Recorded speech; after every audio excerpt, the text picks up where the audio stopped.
नागपुरातील मिहान परिसरात वनविभागाच्या सामाजिक वनीकरण खात्यासाठी शारीरिक चाचणी परीक्षा घेण्यात आली। दरम्यान चाचणी परीक्षेच्या ढिसाळ नियोजनामुळे उमेदवारांसह पालकांनी मोठा गोंधळ घातला। वनविभागाच्या सामाजिक वनीकरण खात्याच्या 275 जागांसाठी नागपूरच्या मिहान परिसरातील मैदानात आयोजित करण्यात आलेल्या शारीरिक चाचणी परीक्षेत 5000पेक्षा जास्त उमेदवार सहभागी झाले होते।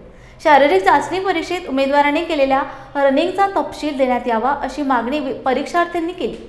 उमेदवारांच्या कोऱ्या कागदावर सह्या घेतल्या जात आहेत, त्यामुळे चाचणी परीक्षा देण्यात काहीच अर्थ नाही अशी संतप्त प्रतिक्रिया पालकांनी दिली। जर मुलीने ऑब्जेक्शन घेतलं की तुम्ही कोऱ्या कागदावर का साइन घेताय, त्याच्यावर यांनी काय उत्तर दिलं? त्यांनी म्हणले तुम्ही इथं डायरेक्ट सगळ्यांना आम्ही तेच केलेलं आहे, म्हणून त्यांच्या डायरेक्टली त्यांनी दबाव टाकून सह्या घेतल्या। याबद्दल तुमची काय अपेक्षा आहे की काय करायला पाहिजे? आमचं म्हणणं आहे की यात सगळं काय पारदर्शकता असावी, त्यांनी वेळोवेळी जसं मुलींनी रनिंग झाली त्या ताबडतोब प्रिंट काढून त्यांची साइन घ्यावं। जे काय ऑनलाईन प्रिंट आहे, जसं की भरतीमध्ये आधी केलं जात असते की आपलं नाव असते, नावासमोर टाइम असतो, टाइम नंबर त्याच्यासमोर चेस नंबर असतो आणि नंतर साइन घेतले जाते।